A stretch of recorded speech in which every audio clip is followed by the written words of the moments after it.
A gente está com visão trabalhista especial num dia muito especial para nós trabalhadores, dia 1º de maio. Primeiro, meu parabéns para todos nós trabalhadores, para você que está nos assistindo, que independente da sua atividade, certamente hoje é o seu dia, é o nosso dia, e é um dia de reflexão.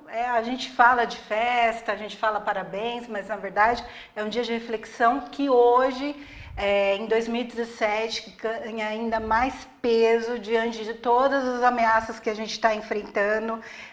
Na sexta-feira, dia 28, a gente teve a greve geral como mais um processo, mais uma etapa dessa luta, desse enfrentamento que nós estamos fazendo para fazer o contraponto, para colocar o pé na porta do governo Temer em relação a tantas reformas nefastas aos nossos direitos. E hoje, dia 1º de maio, também é mais um dia para a gente refletir sobre o que temos e o que está em risco. E hoje também é um dia da gente refletir sobre um dos pontos da luta da classe trabalhadora, do movimento sindical, que é pelas suas condições de saúde e segurança, por um ambiente de trabalho onde possa exercer plenamente a sua atividade profissional, o seu trabalho, mas com segurança, que tudo isso fica englobado ali dentro do tema da saúde do trabalhador. A gente vai discutir esse tema, mas também sempre fazendo a relação com esses ataques da reforma trabalhista, da terceirização, da reforma da Previdência, como que essas duas áreas dialogam. E para ajudar a gente nessa análise, a gente tem assim, o prazer de contar com duas pessoas que são referências, né, nessa luta, que estão lá no lado do movimento sindical, estão no lado acadêmico, fazem o diálogo com esses dois setores e certamente tem muito a agregar para a gente hoje, especialmente nessa data, que é a doutora Maria Maeno, médica e pesquisadora da Fundacentro, e o Carlos Aparício Clemente, que é diretor do Sindicato dos Metalúrgicos de Osasco e região. Queria agradecer muito a presença de vocês aqui no nosso programa. E aí, já entrando no nosso assunto, saúde do trabalhador. A gente tem vários problemas e várias necessidades de aprimoramento dessa questão, mas um dos principais fatores que afetam o trabalho de política para a construção de políticas de prevenção é necessariamente o problema da subnotificação dos acidentes de trabalho, ou seja, a Previdência tem em média um registro de 700 mil acidentes de trabalho. O número parece enorme, é enorme, mas ele pode ser ainda maior. Por quê? Porque os dados não chegam da maneira como deveriam para que a gente conheça essa realidade e passe a incidir sobre ela. Doutora Maria Maeno, falando sobre essa questão da subnotificação, qual que a gente consegue ter uma dimensão desse problema e do reflexo para o estado que a gente tem hoje de falta de prevenção dos problemas tanto de doença como acidente de trabalho? Bom dia, Cristiane, é um prazer estar aqui, bom dia a todos, né? Olha, nós sabemos que o número de acidentes de trabalho no país é muito grande, né?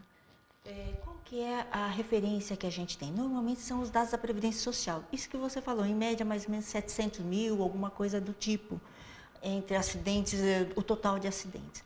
No entanto, em 2013, o IBGE fez uma pesquisa nacional, nacional na área de saúde, e descobriu que 5 milhões de pessoas tinham dito falaram que naquele ano, em 2013, tinham sofrido um acidente de trabalho. Então você veja, pelo menos um acidente de trabalho. Então você veja que são 5 milhões de pessoas. Aí você vai falar, não, mas é diferente, a base da população pesquisada é diferente. E de fato é, porque esses 700 mil se referem somente àqueles que são segurados do acidente de trabalho. Então ficam fora as pessoas do mercado formal, do mercado informal, por exemplo, né? E a da Pesquisa Nacional da Saúde não, são todos os trabalhadores, mesmo aqueles do mercado informal. Mas mesmo assim, a diferença é muito grande. Então, nós estimamos uma subnotificação muito, muito importante. Já se falou em 92%, 90%, ninguém sabe exatamente. mas é muito grande mesmo. A maioria está fora, digamos, do sistema de notificação. Agora, Clemente, dentro desse problema, imagina, na verdade a gente não conhece o problema, né? Porque a dimensão é muito maior do que os dados oficiais indicam. Ao mesmo tempo, a gente tenta, dentro do movimento sindical, garimpar algumas informações para ir chegando mais próximo do problema. E o Sindicato dos Metalúrgicos faz levantamentos, chega junto do Ministério do Trabalho para conhecer a realidade de acidentes graves e fatais, especificamente, que já ajuda a conhecer. Por que também a gente tem esse problema de não conseguir ir a fundo nessa investigação? Esses dois problemas estão relacionados? Com certeza. Agora, quando a gente olhar o nosso umbigo, olhar o trabalhador registrado, o trabalhador metalúrgico, o que a gente percebe em relação a acidentes de trabalho? Né? O sindicato praticamente deixou de receber as comunicações de acidente de trabalho das empresas já há alguns anos.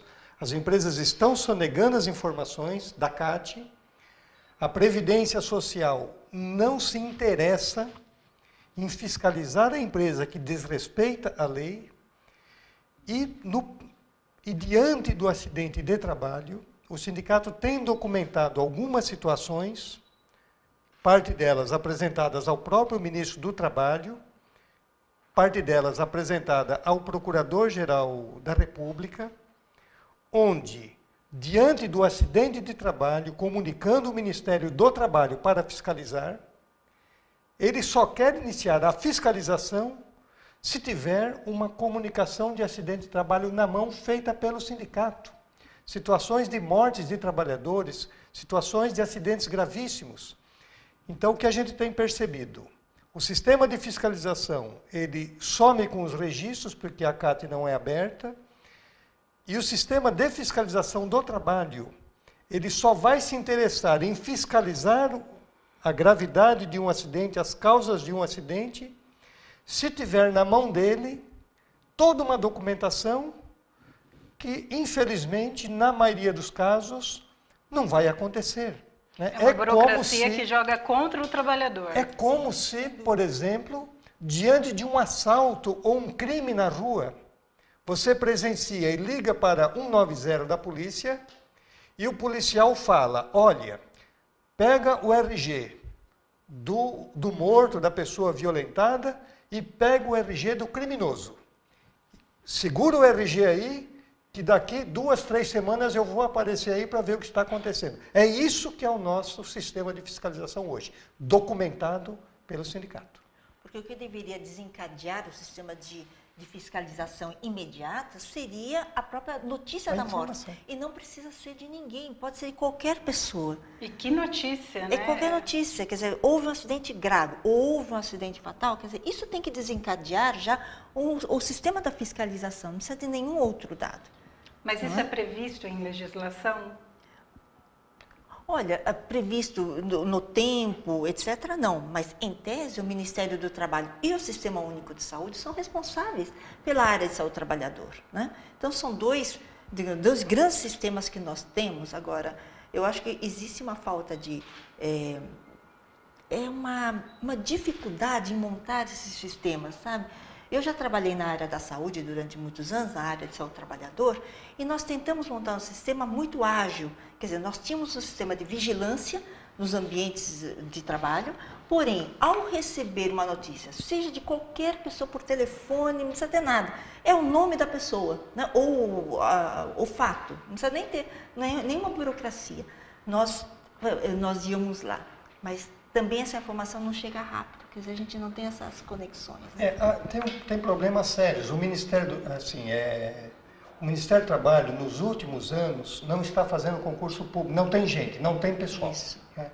Isso é um desmonte. Vamos pegar o Ministério do Trabalho e Polícia Federal. Polícia Federal, para fazer um flagrante, vamos pegar 2 flagrantes da Lava Jato, você tem 10, 20 viaturas da Polícia Federal, às vezes, para levar uma pessoa para fazer um depoimento. No Ministério do Trabalho todo aqui na região de Osasco, Se juntar todos os auditores fiscais que estão fiscalizando acidentes de trabalho graves e fatais, não cabem apenas num veículo pequeno, tá? Num veículo de passeio. São 6 fiscais do trabalho para fiscalizar 12 municípios na área metalúrgica e a jurisdição deles é 15 municípios. Tem esse problema, não tem gente. Então, quer dizer, acabou-se a fiscalização. E o outro caso é, de fato, a morosidade. A gente tem situações absurdas, eu posso dizer 2 casos absurdos, mas, assim, dos extremos do absurdo. Um deles, uma situação em 2015 que o sindicato soube da morte de um trabalhador por conta de acidente de trabalho, por conta da esposa dele que foi fazer a homologação. A pessoa tinha morrido. Foi feita a homologação e pedimos a fiscalização. A fiscalização falou, não, é outra jurisdição, é outra cidade. Que aconteceu, trabalhava numa empresa de Barueri e morre no cliente na cidade de Salto. Como o sindicato havia denunciado o fato ao gabinete do ministro do Trabalho, encaminharam esse pedido de fiscalização para a cidade de Sorocaba, onde ocorreram os fatos. O fiscal de Sorocaba foi na empresa, identificou as situações da empresa em Salto e de Barueri e autuou as 2 empresas e encerrou a fiscalização. No mesmo período, morre um outro trabalhador de uma empresa instalada em Cotia. Nesse caso, não fomos ao gabinete do ministro. Foi também no cliente no município de São Paulo.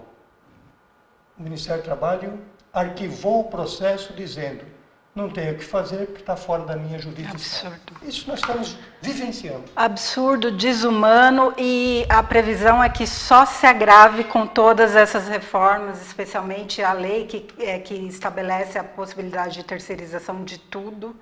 E a gente vai dar continuidade à análise desse impacto especificamente sobre a saúde dos trabalhadores no próximo bloco. A gente faz uma pausa e já volta. Até já.